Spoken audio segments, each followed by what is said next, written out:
আউযু বিল্লাহি মিনাশ শাইতানির রাজিম। বিসমিল্লাহির রহমানির রহিম। সূরা আল মুলক। সর্বভৌম কর্তৃত্ব। বরকতময় তিনি, যার হাতে সর্বময় কর্তৃত্ব, আর তিনি সব কিছুর উপর সর্বশক্তিমান।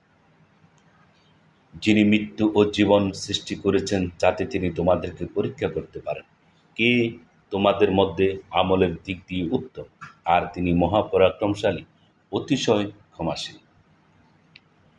যিনি সাত আসমান স্তরে স্তরে সৃষ্টি করেছেন, পরম করুণাময়ের সৃষ্টিতে তুমি কোনো অসামঞ্জস্য দেখতে পাবে না।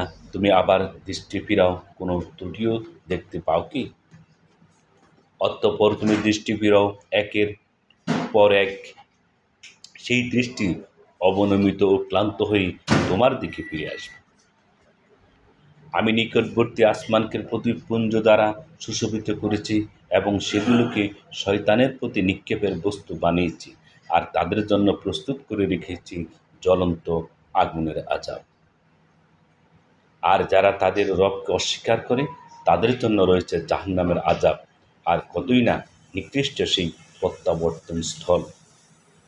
যখন তাদেরকে তাতে নিক্ষেপ করা হবে তখন তারা তার নিকট শব্দ শুনতে পাবে, আর তা উথলিয়ে উঠবে। ক্রোধে তা ছিন্ন ভিন্ন হওয়ার উপক্রম হবে। যখন তাতে কোনো দলকে নিক্ষেপ করা হবে তখন তার প্রহরীরা তাদেরকে জিজ্ঞাসা করবে, তোমাদের নিকট কি কোনো সতর্ককারী আসেনি? তারা বলবে, হ্যাঁ, আমাদের নিকট সতর্ককারী এসেছিল। তখন আমরা তাদেরকে মিথ্যাবাদী আখ্যায়িত করেছিলাম এবং বলেছিলাম, আল্লাহ কিছুই নাজিল করেননি, তোমরা তো ঘোর বিভ্রান্তিতে রয়েছ। আর তারা বলবে, যদি আমরা শুনতাম অথবা বুঝতাম তাহলে আমরা জ্বলন্ত আগুনের অধিবাসীদের মধ্যে থাকতাম না। অতঃপর তারা তাদের অপরাধ স্বীকার করবে। অতএব ধ্বংস জ্বলন্ত আগুনের অধিবাসীদের জন্য। নিশ্চয় যারা তাদের রবকে না দেখে ভয় করে তাদের জন্য রয়েছে ক্ষমা ও বড় প্রতিদান।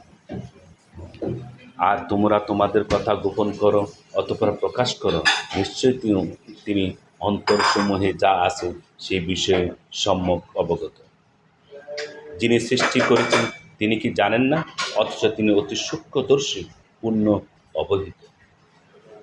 তিনিই তো তোমাদের জন্য জমিনকে সুগম করে দিয়েছেন, কাজেই তোমরা এর পথে প্রান্তরে বিচরণ করো এবং তার রিজিক থেকে তোমরা আহার করো, আর তার নিকটেই পুনরুত্থান। যিনি আসমানে আছেন তিনি তোমাদের সহজমিন ধসিয়ে দেয়া থেকে কি তোমরা নিরাপদ হয়ে গেছো? অতঃপর আকস্মিকভাবে তা থরথর করে কাঁপতে থাকবে।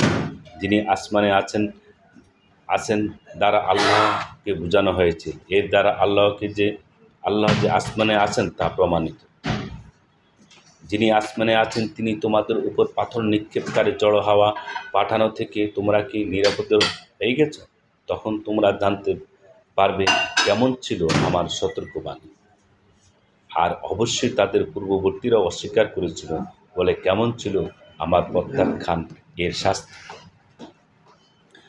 তারা কি লক্ষ্য করেনি তাদের উপরস্থ পাখিদের প্রতি, যারা ডানা বিস্তার করে গুটিয়ে নেয়? পরম করুণাময় ছাড়া অন্য কেহ এদেরকে স্থির রাখে না। নিশ্চয়ই তিনি সব কিছুরই সম্যক দ্রষ্টা। পরম করুণাময় ছাড়া তোমাদের কি আর কোনো সৈন্য আছে যারা তোমাদেরকে সাহায্য করবে? কাফিররা শুধু তো ধোঁকায় নিপতিত।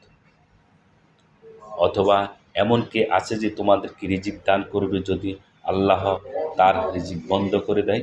বরং তারা অহমিকা ও অনীহায় নিমজ্জিত হয়ে আছে। যে ব্যক্তি উপুড় হয়ে মুখের উপর ভর দিয়ে চলে সে কি অধিক হৃদায়তপ্রাপ্ত, নাকি সেই ব্যক্তি যে সোজা হয়ে সরল পথে চলে? বলো, তিনিই তোমাদেরকে সৃষ্টি করেছেন এবং তোমাদের জন্য শ্রবণ ও দৃষ্টি এবং অন্তঃকরণ সমূহ দিয়েছেন, তোমরা খুব অল্পই শুকর করো। বলো, তিনি তোমাদেরকে জমিনে সৃষ্টি করেছেন এবং তার কাছেই তোমাদেরকে সমবেত করা হবে। আর তারা বলে, সে ওয়াদা কখন বাস্তবায়িত হবে যদি তোমরা সত্যবাদী হও? বলো, এই বিষয়ের জ্ঞান আল্লাহর নিকট, আর আমি তো স্পষ্ট সতর্ককারী মাত্র। অতঃপর তারা যখন তা আসন্ন দেখতে পাবে তখন কাফিরদের চেহারা মলিন হয়ে যাবে এবং বলা হবে, এটাই হলো তা যা তোমরা দাবি করছিলে, কিয়ামতের শাস্তি। বলো, তোমরা ভেবে দেখেছ কি, যদি আল্লাহ আমাকে এবং আমার সাথে যারা আছে তাদেরকে ধ্বংস করে দেন অথবা আমাদের প্রতি দয়া করেন, তাহলে কাফিরদেরকে যন্ত্রণাদায়ক আযাব থেকে কে রক্ষা করবে? বলো, তিনিই পরম করুণাময়, আমরা তার প্রতি ঈমান এনেছি এবং তার উপর তাওয়াক্কুল করেছি। কাজেই তোমরা অচিরেই জানতে পারবে কে স্পষ্ট বিভ্রান্তিতে রয়েছে। বলো, তোমরা ভেবে দেখেছ কি, যদি তোমাদের পানি ভূগর্ভে চলে যায় তাহলে কে তোমাদেরকে পানি এনে দেবে?